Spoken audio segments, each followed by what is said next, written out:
In our Bible reading, New Testament. Jesus heals the sick.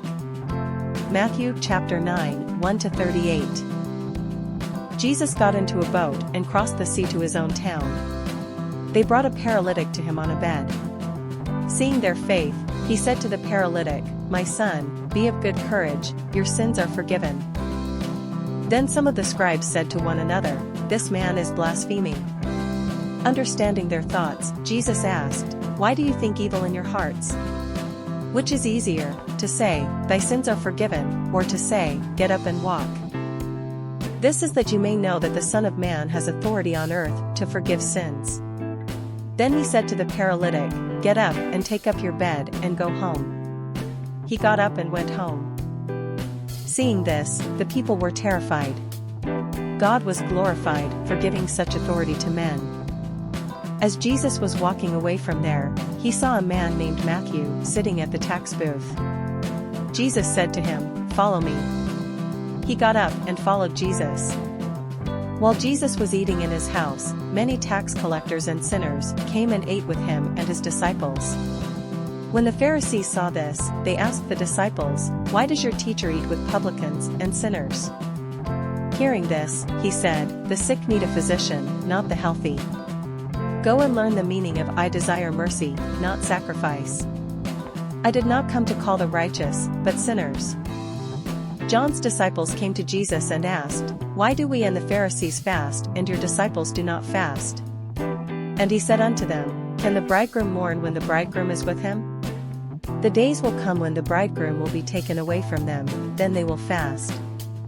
No one sews a new piece of cloth on an old garment.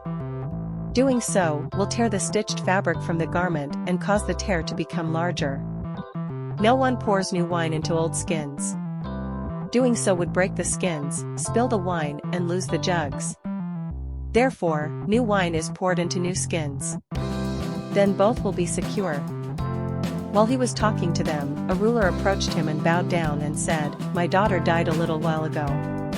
If you come and lay your hands on her, she will live." Jesus and his disciples went with him.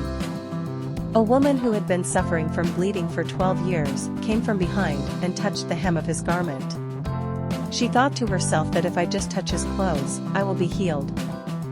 Jesus turned and looked at her and said, "Daughter, be of good courage, your faith has saved you." From that moment she was cured. When Jesus came to the ruler's house, he saw the pipers and the people making noise, and said, "Go ye forth, the girl is not dead, she is sleeping." And they mocked him. And when he had dismissed the multitude, he went in, and took her by the hand, and lifted her up. Then the girl got up. This news spread throughout the land. As Jesus passed by, 2 blind men followed him, crying, "Son of David, come among us." And when he came into the house, the blind men went to him. Jesus asked them, "Do you believe that I can do this?" "Yes, Lord," they answered. And he touched their eyes, saying, "May it be done to you according to your faith." Their eyes were opened. Jesus strictly instructed them that no one should know this. But they went and spread his fame throughout the land. When they had departed, the people brought to him a mute man possessed by a demon. When he had cast out the devil, the dumb man spoke. The people were amazed and said, "Never has anything like this been seen in Israel." But the Pharisees said, "He casts out devils, because he is the chief of devils."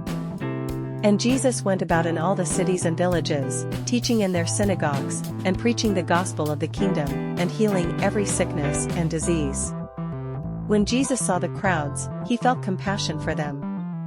They were terrified and helpless like sheep without a shepherd. And he said to his disciples, "The harvest is plentiful, few servants. Therefore, pray to the Lord of the harvest to send servants into his harvest field."